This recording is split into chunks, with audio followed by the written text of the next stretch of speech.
Progress study YouTube চ্যানেলের পক্ষ থেকে সকল প্রিয় ছাত্রছাত্রীদেরকে প্রতিদিনের মতো আজকের বিশেষ আলোচনা পর্বেও স্বাগত জানাই। ক্লাস 11 অর্থাৎ একাদশ শ্রেণীর সংস্কৃত পাঠ্য নির্বাচিত প্রথম সেমিস্টারের বর্ষা বর্ণনম কবিতাটির প্রথম পর্বের আলোচনার একটি ভিডিও আমি আগেই আপলোড করে দিয়েছি। সেখানে কবিতাটির কবি পরিচিতি, কাব্য পরিচিতি অর্থাৎ কবিতাটির উৎস গ্রন্থ যে রামায়ণ, সেই রামায়ণের উপর কিছু গুরুত্বপূর্ণ কথা বা তথ্য আলোচনা করা আছে এবং কবিতাটির প্রথম 4টি শ্লোকের টেক্সচুয়াল এবং ব্যাকরণগত সমস্ত প্রশ্ন উত্তর আলোচনা সহ বিস্তারিত ব্যাখ্যা বিশ্লেষণ করে দেওয়া আছে। যারা এখনো পর্যন্ত সেই ভিডিওটি তোমরা দেখোনি তারা অতি অবশ্যই ভিডিওটি দেখে নেবে, তাহলে তোমাদের এই দ্বিতীয় পর্বের আলোচনাটি বুঝতে আরো সুবিধা হবে। আর যারা আমার চ্যানেলটি এখনো পর্যন্ত সাবস্ক্রাইব করনি তারা অবশ্যই চ্যানেলটি সাবস্ক্রাইব করবে, যাতে পরবর্তী সমস্ত ভিডিও সবার আগে তুমি পেয়ে যাও।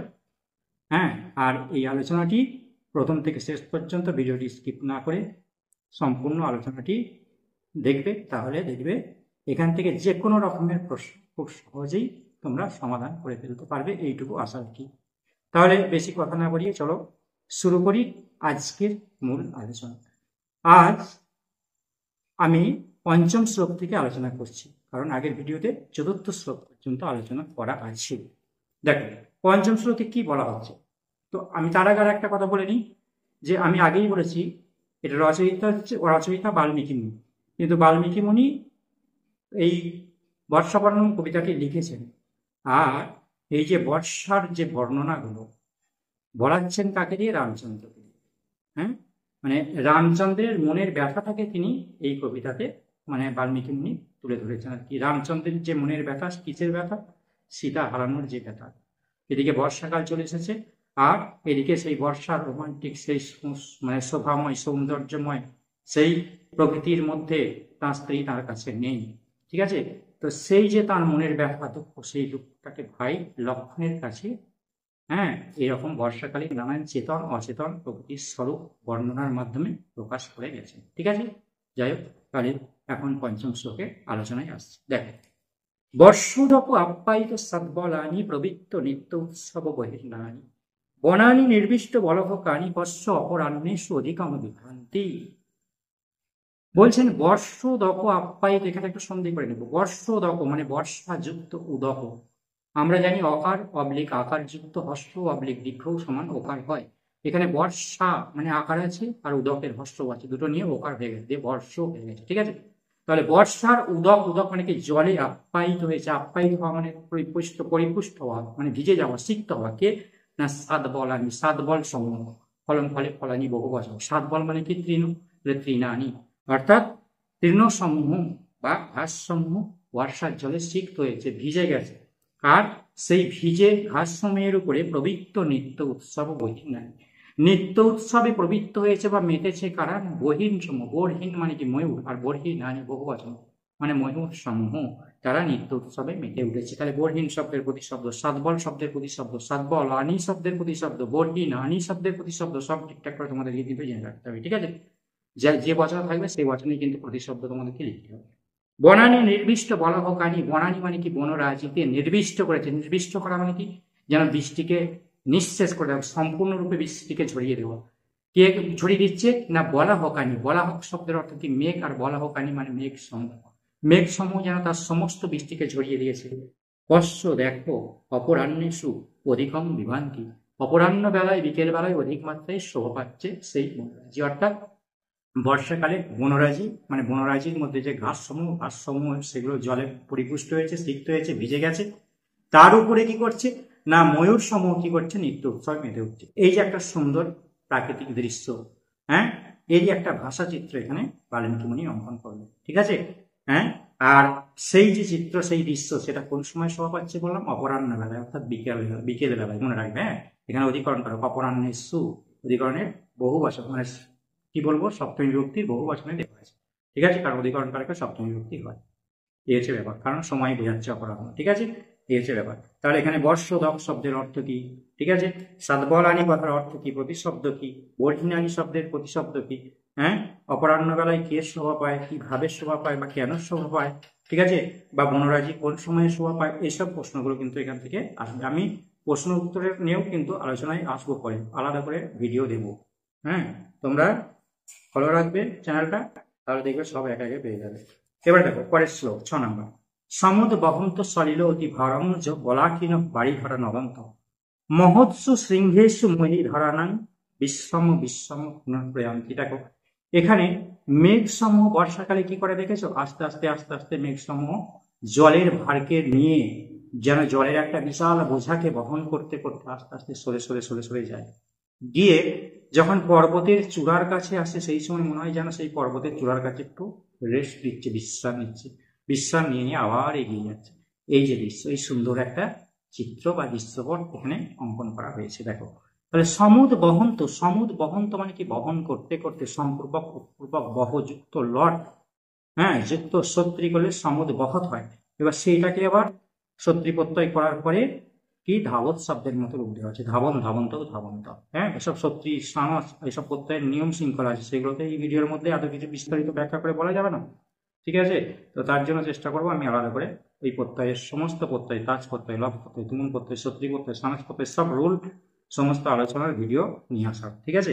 দেখো তাহলে জলের অতিরিক্ত ভারকে বহন করতে করতে, সমুদ বহন্ত মানে বহন করতে করতে, সলিল মানে কি জল, জলের বলাকিনো অর্থাৎ বলাকা পরিবৃত, বলাকা মানে কি বকের শ্রেণী, দেখেছো বর্ষাকালে মেঘের কোলে কেমন বকের শ্রেণীগুলো মালার মতো হয়ে গোল হয়ে সুন্দরভাবে উড়ে বেড়ায়, তো সেই বকের শ্রেণী, সেই বকের দ্বারা হচ্ছে পরিবৃত যেন আবৃত, বাড়ি ধরা, বাড়ি ধর মানে কি জল ধারণ করে যে, অর্থাৎ অম্বুধর, পয়োধর এইসব, হ্যাঁ, জলধর, হ্যাঁ, মেঘের এগুলো প্রতিশব্দ।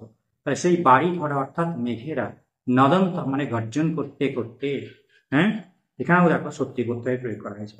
মহৎসু শৃঙ্গেশু মহি ধরানাম অর্থাৎ মহৎ বা বড় বড় শৃঙ্গে চূড়ায়, পর্বতের চূড়ায়, মহি ধরানাম, মহিধর মানে কি পর্বত, আর মহি ধরানাম মানে কি পর্বত আনাম, পর্বত সমূহের চূড়ায় বিশ্রাম যেন বিশ্রাম করে করে পুনঃ প্রয়ান্তি পুনরায় এগিয়ে যাচ্ছে, প্রয়ান্তি পূর্বক ইয়াযুক্ত লট অন্তি, ঠিক আছে।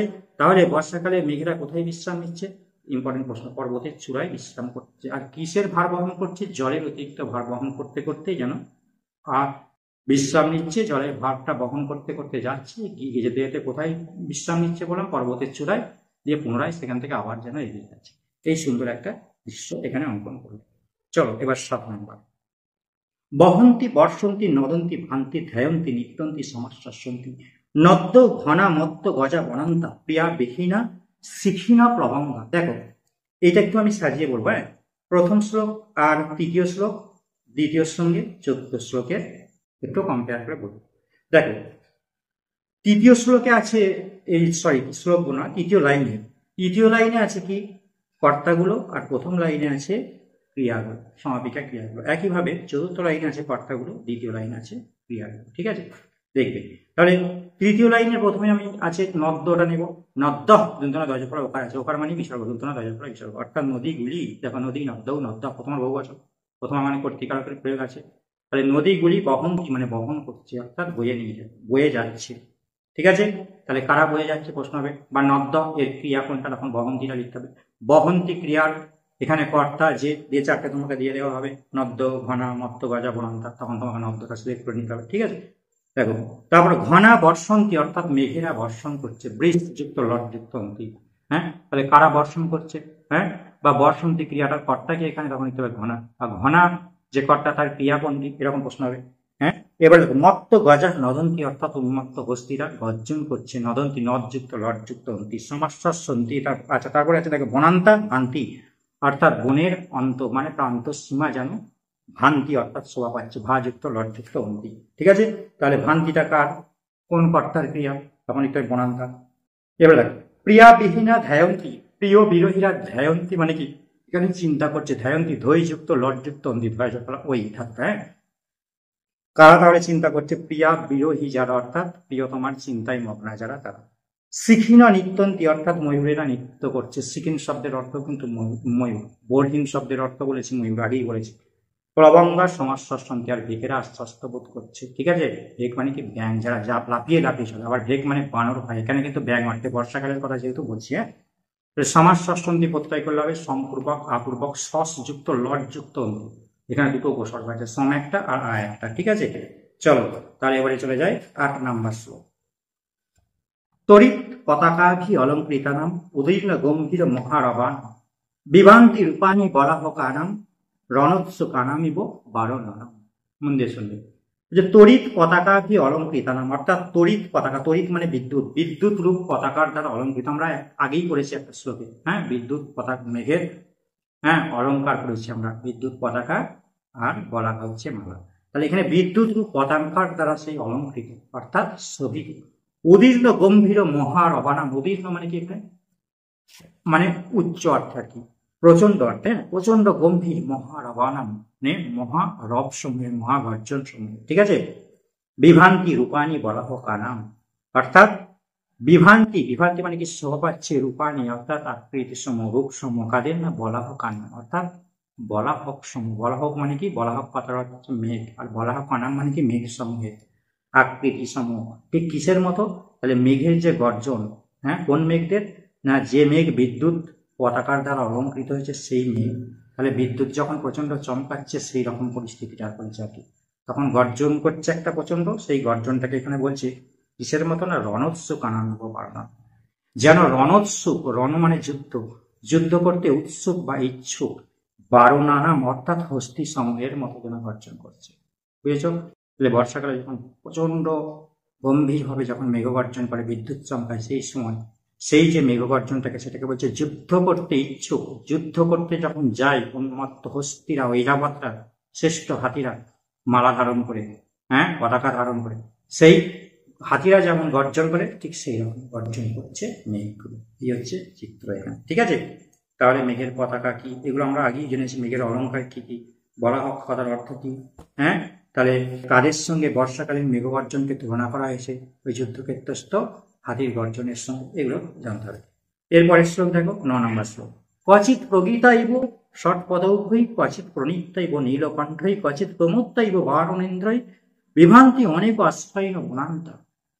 দেখো, বনের প্রান্ত সীমা অনেকের আশ্রয়ে শোভা পাচ্ছে, সে অনেকে কারা কারা যাবে, ষট পদৌঘৈ বলেছে প্রথম লাইনে। ষট পদ মানে কি ভ্রমর, আর ষট পদৌঘৈ মানে কি ভ্রমর কুলই, অর্থাৎ ভ্রমর কুলদের দ্বারা ক্বচিৎ কোথাও যেন প্রগীতাই অর্থাৎ গীতিমুখর, অর্থাৎ বনভূমির কোনো অংশে যেন ভূমেরা গীতিমুখর যেন গান গাইছে, তাদের গুঞ্জন করছে মানে গান গাইছে। আর ক্বচিৎ প্রণীতাইব নীলকণ্ঠই, অর্থাৎ এগুলো সব তৃতীয়ার বহু বচন। নীলকণ্ঠই ষট পদৌঘৈ মানে ভ্রমর কুলই, ষট পদৌঘৈ প্রতিশব্দ। নীলকণ্ঠই মানে কি ময়ূরই, বহু বচন। হ্যাঁ, ময়ূর সমূহের দ্বারা কোথাও যেন নৃত্যরত, অর্থাৎ কোন স্থান না, বনভূমির প্রান্ত সীমা। আবার ক্বচিৎ প্রমত্তাইব বারণেন্দ্রই, কোন অংশ যেন প্রমত্ত অর্থাৎ উন্মত্ত, কাদের দ্বারা, বারণেন্দ্রই। বারণ মানে কি হস্তি, আর বারণেন্দ্রই বারণযুক্ত ইন্দ্র, ইন্দ্র মানে কি শ্রেষ্ঠ, শ্রেষ্ঠ হস্তিদের দ্বারা মানে ঐরাবতদের দ্বারা যেন প্রমত্ত অর্থাৎ উন্মত্ত অবস্থায়। ঠিক আছে, বিভ্রান্তি শোভা পাচ্ছে। দেখো, বিভ্রান্তে আছে মানে সন্ধি করে, বিভ্রান্তি যুক্ত, জফলা আছে, জফলা কখন হয়, আগে হস্যই দীর্ঘই আর পরে হস্যই দীর্ঘই ভিন্ন স্বরবর্ণ থাকলে, যেমন যদি যুক্ত অভিসমান যন্ত্রপি, ঠিক সেই রকম বিভ্রান্তি যুক্ত অনেকও আশ্রয়। বিভ্রান্তি মানে কি শোভা পাচ্ছে, অনেকের আশ্রয় স্বরূপ বনান্ত অর্থাৎ বনের প্রান্ত সীমা।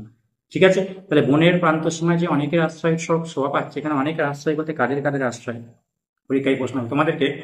তাহলে যাদের আশ্রয়ের শোভা বা যার আশ্রয়ের শোভা পায়নি, তোমাদেরকে এরকম বলে দিতে পারে, হ্যাঁ, দিয়ে তোমাকে এখানে 3টে দিয়ে দেওয়া হবে আর একটা অন্য জায়গা থেকে, সেটাই হবে উত্তর। ঠিক আছে, যেহেতু এগুলো ষট পদ অর্থাৎ ভ্রমরদের দ্বারা গীতিমুখর, এগুলো দিয়ে দেবে। ময়ূরদের দ্বারা নিত্যরত, শ্রেষ্ঠ হস্তিদের দ্বারা উন্মত্ত, আর একটা অন্য কিছু দিয়ে দেওয়া, তখন সেটা হবে, যেহেতু নয় বলেছে কাদের দ্বারা, হ্যাঁ, শোভা পায় না, তখন সেইটা হয়ে যাবে উত্তর। এরকম প্রশ্ন হতে পারে কিন্তু। এবারে দেখে দেবে, তাহলে 9 নম্বর শ্লোক হয়ে গেল। এবারে আসি 10 নম্বর শ্লোক। ষটপাদতন্ত্রী মধুরা বিধানম প্লবঙ্গ মদিরিত কণ্ঠতালম আবিষ্কৃত মেঘ মৃদঙ্গ নাদৈ বনেষু সঙ্গীতম ইব প্রবৃত্তম। তাহলে ষটপাদতন্ত্রী, ষটপাদ মানে কি ভ্রমর, আর তন্ত্রী মানে কি, তন্ত্রী কথার অর্থ হচ্ছে বীণার যে মাপতার যন্ত্র। ঠিক আছে, তাহলে ভ্রমরের গুঞ্জন রূপ বীণার মধুর ধ্বনি, এখানে এটার অর্থ। হ্যাঁ, ভ্রমরের গুঞ্জনটাকে বীণার যে মধুর সুরটা বেরিয়ে আসে বীণার যে তার থেকে, মাপতার থেকে, সেই সুরের সঙ্গে ভ্রমরের গুঞ্জনের বর্ষাকালে যেটা হয়। তাহলে ভ্রমরের গুঞ্জন রূপ বীণার মধুর অভিধান বা মধুর সুর। আর প্লবঙ্গ মধুরিত কণ্ঠ তালম, প্লবঙ্গ অর্থাৎ ব্যাং, ব্যাঙেদের যে কণ্ঠ থেকে নির্গত যে মকমক যে ধ্বনিটা, তালটা, সেইটাকে বলা হচ্ছে।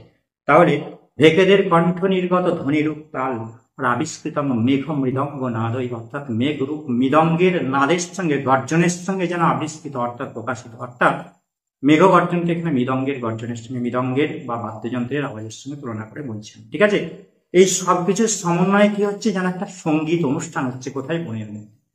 ভেরি ভেরি ইম্পর্টেন্ট শ্লোক এটা, যে বর্ষাকালে কাদের সমন্বয়ে সঙ্গীত সৃষ্টি হয়, বা বর্ষাকালে কিভাবে বনে বনে সঙ্গীত সৃষ্টি হয়। দিয়ে শেষে বলছেন বনেষু, অর্থাৎ বনে বনে বা বনের মধ্যে বহুবচন, বন শব্দের ফলে শব্দের মতো করে রূপ করে সপ্তমী বহুবচন, বহুবচন হচ্ছে বনেষু, মানে কোথায়, বনে বনে। সঙ্গীতম ইব, ইব মানে কি, যেন সঙ্গীত প্রবৃত্তম, অর্থাৎ সৃষ্টি হয়েছে, অর্থাৎ বনে বনে যেন সঙ্গীত অনুষ্ঠান শুরু হয়েছে, এই কথা বললেন। ঠিক আছে, তাহলে শেষ হলো। আশা করি তোমরা বুঝতে পেরেছো বা বুঝতে পারবে, এবং সব প্রশ্নের অ্যান্সারও করতে পারবে।